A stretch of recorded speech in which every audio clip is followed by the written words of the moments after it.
Alright, तो इस video का जो टॉपिक है दैट इज़ क्रोनिकोटाइटिस मीडिया एंड कॉलेस्ट्रीटोमा। ठीक है, ये यूजुअली साथ में ही पढ़े जाते हैं क्योंकि there is a lot of interconnection between these two. Although ये दोनों सेपरेट डिजीज़ हैं, लेकिन क्रोनिकोटाइटिस मीडिया में जो जिस चीज़ का बेसिकली डर होता है वो कॉलेस्ट्रीटोमा ही होती है। ठीक है, तो वो मैं बताऊंगा कैसे है, क्यों है। तो कॉलेस्ट्रीटोमा को पहले डिस्कस करते हैं। Cholesteatoma simply put skin in the wrong place. ठीक है, अब यहाँ पर अगर इसकी अच्छी डेफिनेशन करना तो the presence of keratinize squamous epithelium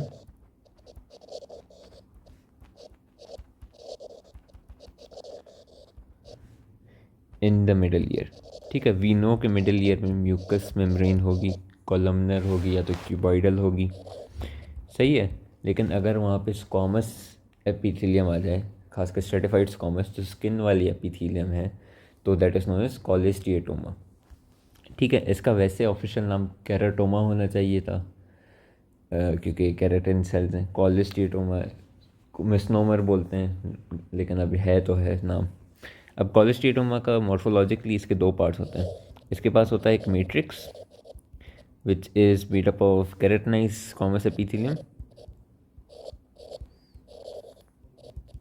ठीक है, उसके अलावा इट रेस्ट ऑन दी, क्या कहते हैं इसको, थिन फाइब्रस स्ट्रोमा, या हाँ थिन फाइब्रस स्ट्रोमा। ठीक है, उसके केराटिनाइज्ड एपिथेलियम है और उसके नीचे बेसिकली फाइब्रस स्ट्रोमा है, और ये circular, usually circular in shape होता है। ठीक है, और जो उसका सेंटर है वो एक वाइट मास होता है। अब ये वाइट मास किससे बनता है? दैट इज़ बेसिकली जो केराटिन डेब्री है। अब केराटिन डेब्री कहाँ से आई? उन केराटिनाइज स्क्वैमस एपिथेलियम सेल से ही आई, या मैट्रिक्स से ही आती है वो। तो वो केराटिन डेब्री जो है वो सेंट्रली प्लेस्ड होता है इसका। सही है। अब इम्पॉर्टेंट चीज़ कॉलेस्ट्रिएटोमा की, जो यूजुअली सबसे मेन यही चीज़ पूछते हैं कि what are the origin of cholesteatoma क्या है, या फिर 5 थ्योरीज ऑफ कॉलेस्ट्रिएटोमा क्या हैं।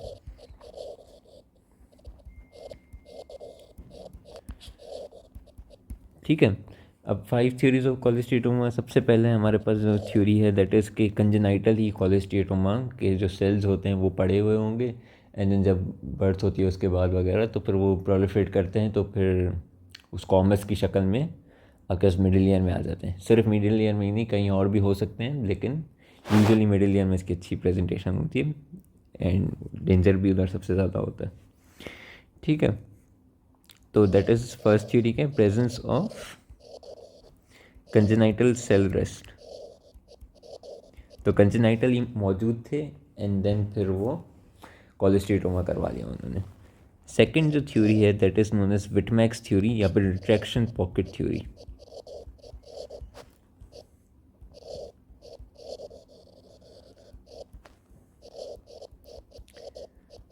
ठीक है, अब इसमें ये होता है कि जब भी नेगेटिव इंटरटिम्पेनिक प्रेशर होता है, अब नेगेटिव इंटरटिम्पेनिक प्रेशर की वजह से क्या होता है कि जो टिम्पेनिक मेम्ब्रेन है वो इन्वर्ट पुल होती है, this is known as retraction of tympanic membrane. तो वो इन्वर्ट पुलिंग की वजह से क्या होता है कि इन्वर्ट पुल होती जाती है, होती जाती है, होती जाती है, और फिर एक बेसिकली अलग से एक सर्कुलर सा मास बन जाता है विच is made by the outer surface of tympanic membrane, और वो प्रेजेंट है with in the middle ear cavity. सही है, क्योंकि ये आउटर सरफेस है, रिट्रैक्शन हो रही है तो दैट्स पुलिंग, ये मिडिल ईयर की तरफ पुल हो रहा है। तो ये जो पॉकेट बना है this is known as a retraction pocket. ठीक है, इसके अंदर कौन सी एपिथेलियम है? जो outer surface of tympanic membrane की होगी। Outer surface of tympanic membrane की कौन सी एपिथेलियम है? That is stratified squamous keratinize. Usually non keratinize होते हैं, लेकिन चलो ठीक है। सही है, तो ये विटमैक्स थ्योरी है रिट्रैक्शन पॉकेट वाली। नंबर थर्ड थ्योरी जो है that is related to the cholesteatoma, that is the Ruedi's theory. This is known as basal cell hyperplasia theory. ये बेसिकली ये बोलती है कि सेल्स मौजूद होते हैं जो जर्मिनल सेल्स होते हैं जहाँ से सारी एपिथेलियम निकलती है, वो under the influence of infection hyper proliferate कर देते हैं। उसकी वजह से बेसिकली क्या होता है कि आपका कॉलेस्ट्रेटोमा हो जाता है। ठीक है, तो basal cell hyperplasia under the influence of infection जब हो रहा है ये, तो that leads to cholesteatoma formation. उसके बाद हमारे पास होती है Habermann theory. Habermann theory also known as cell migration theory.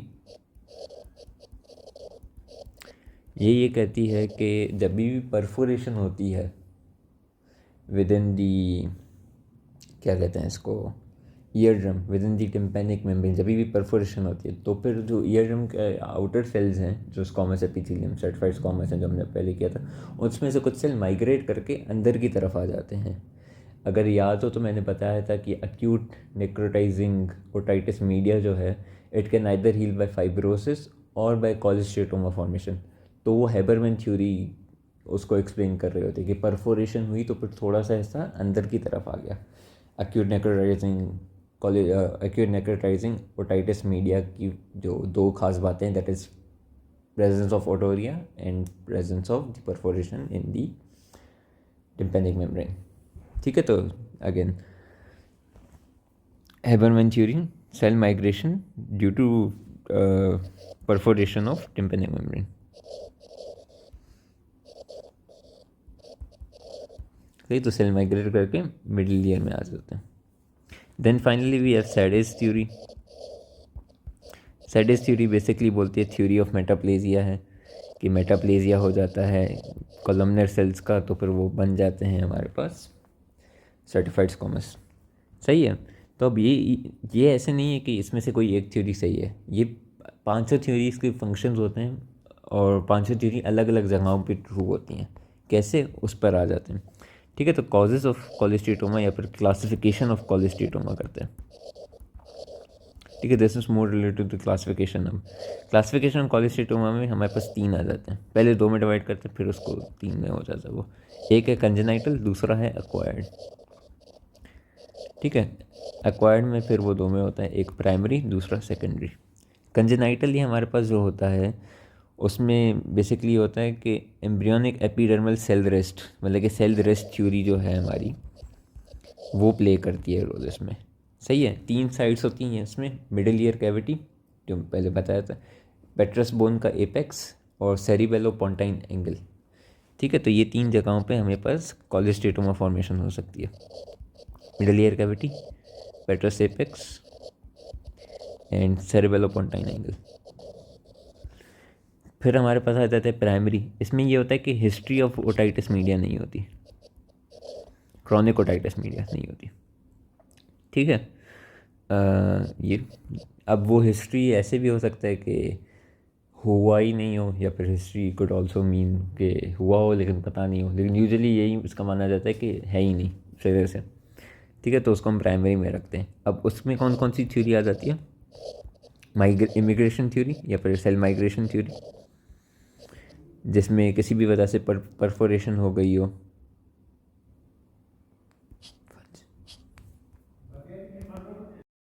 कौन कौन सी थ्योरी आ जाती है, सबसे पहली थ्योरी है हमारी रिट्रैक्शन पॉकेट वाली, जिसमें इन्वेजिनेशन ऑफ टिम्पैनिक मेम्ब्रेन होती है। सही है, उसके अलावा हमारे पास थ्योरी है बेसल सेल हाइपरप्लेजिया की, कोई और इन्फेक्शन हो गया मिडिल ईयर का, उसकी वजह से बेसिकली कॉलेस्ट्रेटोमा फॉर्मेशन हो गई हो, या फिर स्क्वामस मेटाप्लेजिया, अगेन कोई और इन्फेक्शन हुआ ओटाइटिस मीडिया छोड़कर, उसकी वजह से आपके पास आ गई हो। देन सेकेंडरी आ जाता है जिसमें हिस्ट्री होती है क्रॉनिक ओटाइटिस मीडिया या फिर ओटाइटिस मीडिया इन जनरल। सही है, तो इसमें हमारे पास फिर अगेन 2 थ्योरीज मेन होती हैं, एक स्क्वामस मेटाप्लेजिया वाली, दैट इज़ योर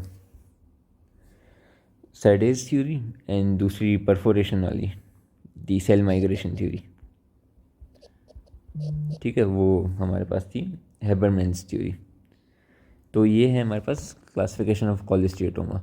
कॉलेस्ट्रेटोमा हमारा यहाँ पे एंड हो चुका है। सही है, कॉजेस क्लासिफिकेशन थ्योरी ये याद रखो इसकी, बाकी इसमें इतना है नहीं। अब डेंजरस क्यों होता है और इसकी कॉम्प्लिकेशंस क्या होती हैं वो हम लोग क्रॉनिक ओटाइटिस मीडिया के साथ ही डिस्कस कर लेंगे। ऑलराइट, तो अब हमारे पास आ जाता है chronic otitis media.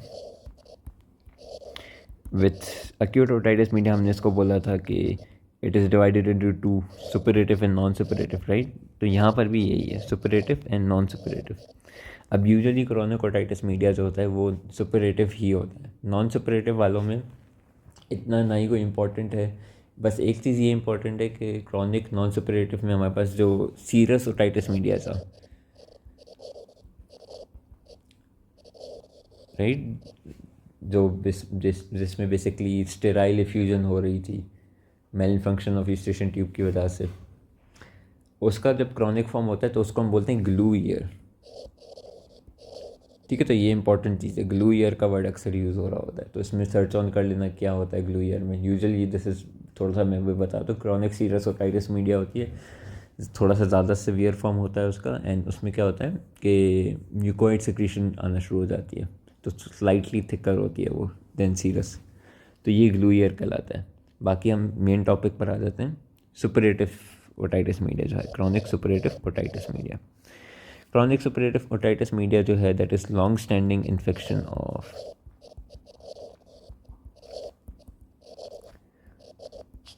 Middle ear cavity या middle ear cleft to be exact, characterize by otorrhoea या फिर ear discharge and permanent perforation. सही है।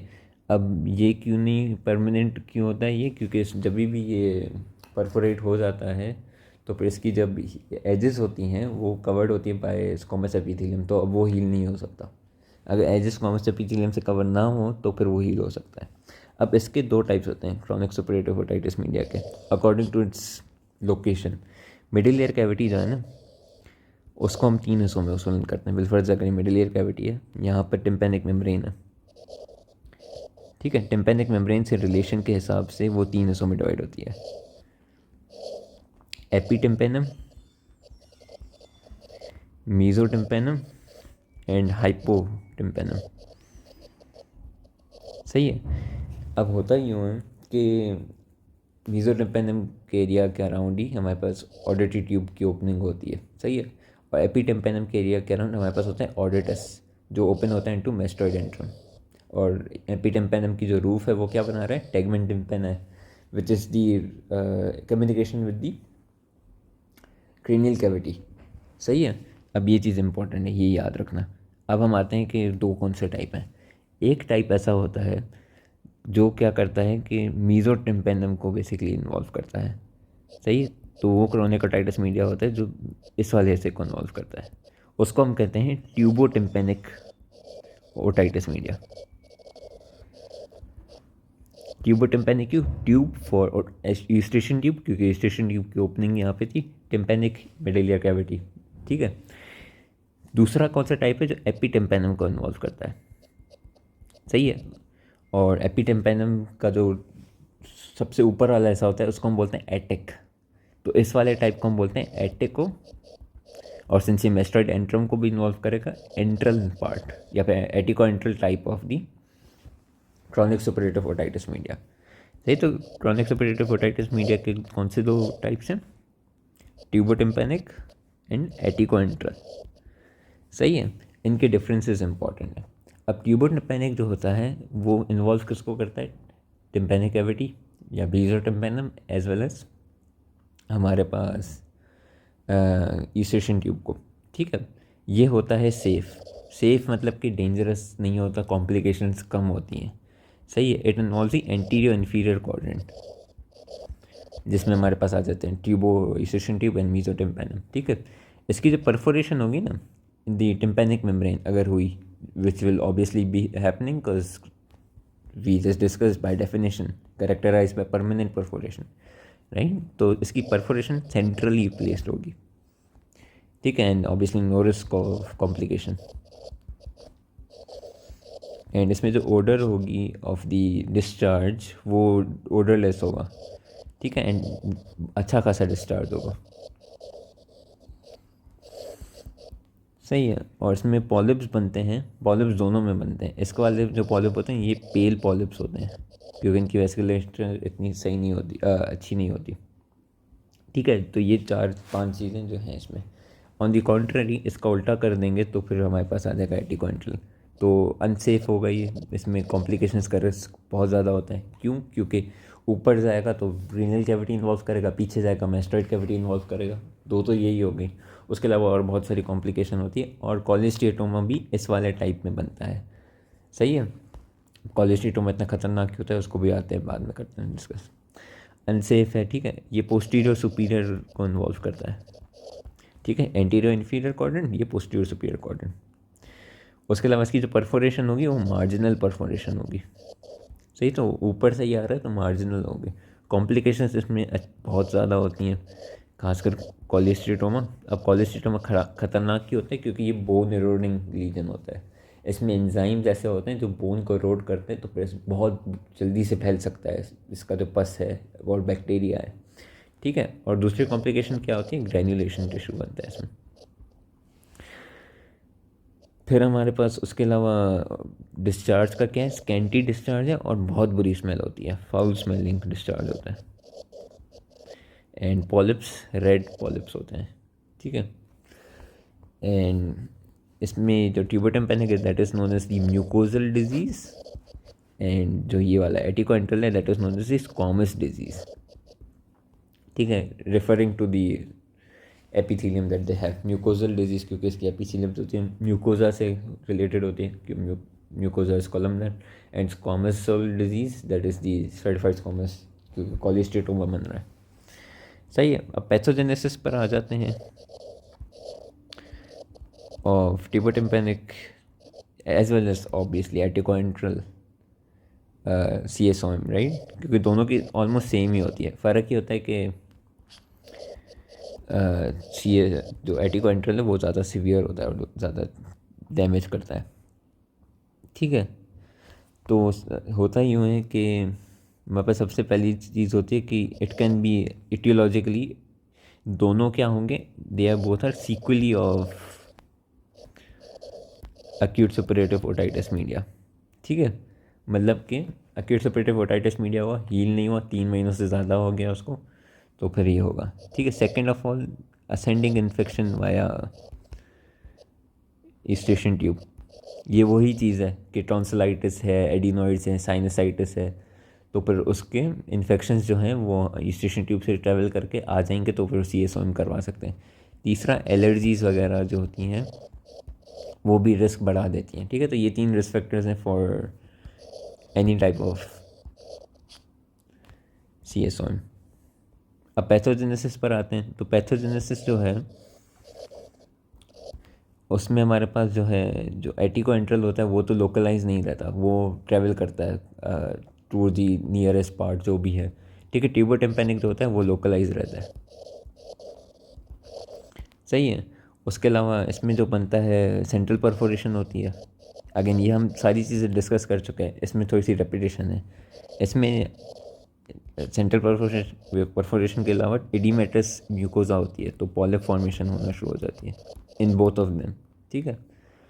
और उसके अलावा इंटैक्ट ऑसिकुलर चेन होती है यहाँ पर, और ऑसिकुलर चेन डैमेज होती है इन दी एटिक्वेंट्रल टाइप, ठीक है। इसमें सम डिग्री ऑफ नेक्रोसिस फिर भी मिल सकती है, लेकिन उसमें ऑब्वियसली ऑसिकल चेन इंटैक्ट अक्सर नहीं होती। बाकी टिम्पेनोस्क्लेरोसिस भी मिल सकती है यहाँ पे, दैट इज़ दी हार्डनिंग या फिर calcification of tympanic membrane. And finally there is fibrosis in the region. अब कौन कौन से मेन बैक्टीरियाज हैं जो करवा सकते हैं? तो उसमें हमारे पास ग्राम नेगेटिव अक्सर आ जाते हैं। सुडोमोनास एरिजिनोसा है, इकोलाई है, प्रोटियस है, एंड ग्राम पॉजिटिव में स्टेफ ऑरियस है, सही है। बाकी फिर हम आ जाते हैं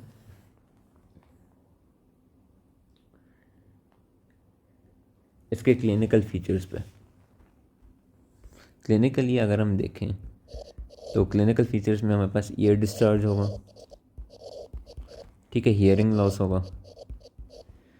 और इसका हियरिंग लॉस में एक मज़े वाली चीज़ होती है, अब आई डोंट नो कि अगर कोई पूछेगा या नहीं, लेकिन मज़ा अलग सी। अब ये सीन ये है कि ये ईयर है, इधर टिम्पेनिक मेम्ब्रेन है, सही है, और ये परफोरेटेड टिम्पेनिक मेम्ब्रेन है। क्यों? क्योंकि हमारे पास CSOM का पेशेंट है ये, ठीक है। यहाँ पे डिस्चार्ज होगा वगैरह, एंड देन यहाँ पे हमारे पास होगी ओवल विंडो, एंड देन ये होगी राउंड विंडो, सही, एंड देन ये इनर ईयर है। अब होता ही है परफोरेशन है, एंड देन फिर जैसे करके जा रहा है, साउंड ट्रेवल करता हुआ जा रहा है ऐसे, एंड देन उसको हियरिंग लॉस है, ठीक है। आपने क्या किया, आपने ये पस हटा दिया, परफोरेशन अभी तक है, तो क्या होगा कि जैसे ही साउंड ट्रेवल करेगा ना, कुछ साउंड तो इसके थ्रू जाएगा हमारे पास ओवल विंडो के थ्रू, थोड़ा सा ऐसा इसका राउंड विंडो के थ्रू भी चला जाएगा। तो इससे क्या होगा कि हियरिंग लॉस जब हम ऑटोरिया उसकी ख़त्म करेंगे ना, लाइक डिस्चार्ज वगैरह हटा देंगे, तो hearing loss would be verse. क्यों? क्योंकि वो जो पस था ना, वो साउंड को डिसिपेट नहीं होने दे रहा था, वो साउंड को ओवल विंडो के थ्रू ही गुजार रहा था। लेकिन जब साउंड के वेव्स राउंड विंडो से गुजरेंगे, तो जब दोनों साथ में स्ट्राइक होंगे, तो फिर वो काउंटर इफेक्ट मिलेगा, जगह नहीं मिलेगी साउंड वेव्स को पूरा ट्रैवल करने के लिए, क्योंकि एक जब ओवल विंडो से आएगी, दूसरी राउंड विंडो से आएगी, दोनों मर्ज होंगी, तो फिर मसला होगा, राइट। क्योंकि एक अगर इधर से आ रही है, दूसरी यहाँ से आ रही है, तो दोनों कहीं पर तो मिलेंगी ना, तो अगेन मसला कराएगा इसको हियरिंग में। तो hearing loss worse when it is without discharge, और with discharge is better still, ठीक है। इसको बोलते हैं राउंड विंडो शील्डिंग इफेक्ट। खैर, उसके अलावा और कौन से क्लिनिकल फीचर है? परफोरेशन मिलेगी टिम्पैनिक मेम्ब्रेन की, एंड मिडिल ईयर का म्यूकोसा यूजुअली पिंक मिलता है, पिंक वेलवेटी म्यूकोसा होता है, सही है। उसके अलावा हम लोग अब देख लेते हैं कॉम्प्लिकेशंस क्या क्या हो सकती हैं of the chronic suppurative otitis media. अब क्रॉनिक सपरेटिव ओटाइटिस मीडिया की जो कॉम्प्लिकेशन हैं, that is mainly related to the atticoantral type. Tubotympanic की कॉम्प्लिकेशंस नहीं होती हैं। अब कॉम्प्लिकेशन कैसे, हमारे पास जो डिजीज़ है वो स्प्रेड हो सकता है, तो वो डायरेक्ट बोन एरोजन से, कॉलियोस्टेटोमा है वैसे फैलेगा, वीनस पाथवे से फैल सकता है, वीनस थ्रोम्बोफिलेबाइटिस करवा सकता है, और या फिर कोई ऐसी प्रीफॉर्म डिफेक्ट है, कंजेनाइटल डेफिशिएंसी है, तो वहाँ से फैल सकता है, ठीक है। तो पाथवे ऑफ स्प्रेड क्या है? Bone erosion, we have venous thrombophlebitis, and then we have preform pathway। तो ये 3 पाथवेज हैं जहाँ से कॉम्प्लिकेशंस फैलती हैं। अब कॉम्प्लिकेशन हो क्या कर सकती है? कॉम्प्लिकेशंस को हमने 2 हिस्सों में डिवाइड कर दिया है। एक है एक्स्ट्राक्रैनियल, जिसको हम यूजुअली बोलते हैं इंट्रा टेम्पोरल, दूसरी है इंट्राक्रैनियल, जो क्रेनियल कैविटी के बेसिकली अंदर होती है, usually related to the brain. Intra temporal में हमारे पास आ जाती है टेम्पोरल बोन वाले हिस्से, मेस्टर्डाइटिस, ठीक है, पेट्रोसाइटिस, फेशियल पैरालिसिस एंड लेब्रेंथाइटिस, ठीक है। एंड इंट्राक्रेनियल में हमारे पास आ जाता है extradural abscess, subdural abscess, brain abscess, meningitis, lateral sinus thrombophlebitis and otitic hydrocephalus।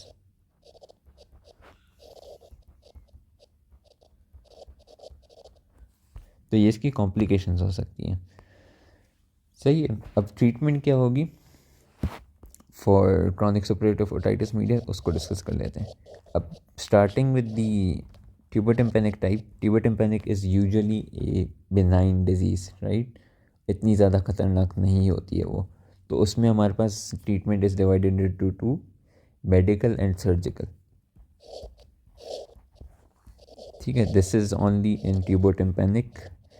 एटिकोएंट्रल में आपको सर्जरी ही करनी है, मेडिकल का टाइम ही नहीं है, वो फैल जाएगा, पूरा बंदा मर जाएगा।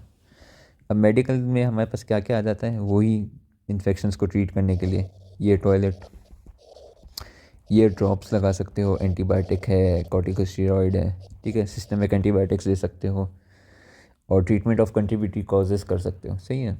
सर्जिकल में हम लोग पॉलिप्स रिमूव कर सकते हैं, अब पॉलिप रिमूव का सीन ये है कि यूजुअली अवल्जन नहीं करनी होती है पॉलिप्स की, ठीक है, क्योंकि वो फिर डैमेज कर देती है नर्व्स वगैरह को। उसके अलावा हम लोग अगर सम डिग्री ऑफ वो हो गया है हमारे पास, क्या कहते हैं इसको, ऑसिकुलर डैमेज है, टिम्पैनिक मेम्ब्रेन तो वैसे ही तबाह हुई पड़ी है, तो मायरिंगोप्लास्टी हो सकती है,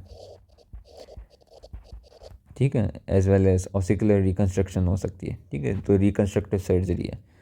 एंड फाइनली प्रिकॉशंस रखने की ईयर को स्वेलिंग वगैरह, और स्वेलिंग बोल रहा हूँ, वाटर से दूर रखना है, ठीक है, तो prevent year from getting wait. तो ये इसकी है, इसमें यूजुअली हम लोग मेडिकल ट्रीटमेंट से ही काम चला रहे होते हैं, एंड देन फाइनली अगर डिज़ीज़ ख़त्म हो जाता है तो फिर हम लोग शुरू करते हैं उसकी रिकन्स्ट्रक्टिव सर्जरी बेसिकली। फिर हमारे पास आता है ट्यूब एटिक्वेंटल टाइप का। एटिक्वेंटल टाइप में हमारे पास ट्रीटमेंट क्या होगी? एटिक्वेंटल टाइप में treatment is only surgical, as I said, क्योंकि हमारे पास जो डिज़ीज़ होता है वो बहुत सिवियर होता है। Surgical is divided into two parts, ठीक है। एक जो प्रोसेस कहलाते हैं वो कहलाते हैं कैनाल वॉल अप प्रोसेस, दूसरे होते हैं कैनाल वॉल डाउन प्रोसेस। अब ये क्या सीन है, कैनाल वॉल क्या है? होता ही यूँ है कि जो हिस्सा है ऑफ दी मिडिल ईयर जो सेपरेट कर रहा है मिडिल ईयर को एंट्रम से, ठीक है, ये एंट्रम है and this is middle ear, right. तो ये जो वॉल है इसका दूसरा नाम होता है कैनाल वॉल, ठीक है। अब canal wall up and canal wall down basically means कि अगर हमने इसमें कोई छेड़खानी नहीं की इस वाली इसमें कैनाल वॉल में, एंड हमने मेस्टोइड एंट्रम को क्लीन किया, या फिर हमने लाइक मिडिल ईयर कैविटी को क्लीन किया without disturbing the canal wall, तो उसको बोलते हैं कैनाल वॉल अप। और फिर अगर हमने कैनाल वॉल को डिस्टर्ब किया इन एनी शेप और फॉर्म, ठीक है, तो उसको हम बोलते हैं कैनाल वॉल डाउन। अब हम आ जाते हैं कैनाल वॉल अप में कौन कौन से होते हैं, एंड कैनाल वॉल डाउन में कौन कौन से होते हैं, इनके थोड़े से डिफरेंसेस भी इंपॉर्टेंट है, सही है। तो अब होता ही है कि कैनाल वॉल अप में जो पोस्टीरियर वॉल है वो डिस्टर्ब नहीं होती। इसमें कौन कौन से प्रोसेसेस आ जाते हैं? इसमें हमारे पास आ जाता है कॉर्टिकल मेस्टेरेक्टमी,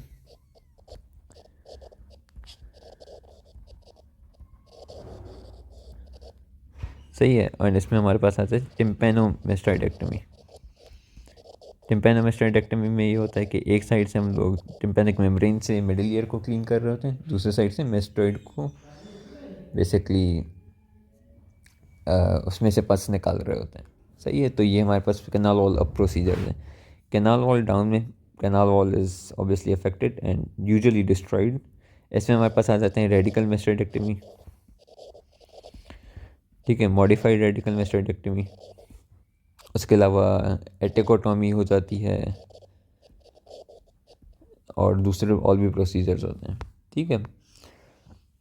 तो ये हो गई इसकी ट्रीटमेंट ऑफ एटिकोएंट्रल टाइप। फिर हमारे पास आता है other types of chronic suppurative otitis media. तो उसमें हमारे पास ट्यूबरकुलर ओटाइटिस मीडिया होती है, जिसमें हमारे पास ग्रैन्युलोमा फॉर्मेशन होगी, यूजुअली पल्मोनरी ट्यूबरकुलोसिस के साथ साथ ये भी कभी कभी हो जाती है। अगेन टीबी है तो नेल्स को छोड़ के और आई थिंक बालों को छोड़ के हर जगह पे होता है टीबी, ठीक है। Then you also syphilitic otitis media, वो इतना इंपॉर्टेंट नहीं है। तो ये हो गया हमारे पास chronic suppurative otitis media complete. दो तीन चीज़ें एक्स्ट्रा हैं जो मैं I just add screenshots of them, तो रीड दे देना, बाकी मीट ऑफ द स्टफ यही है इसमें।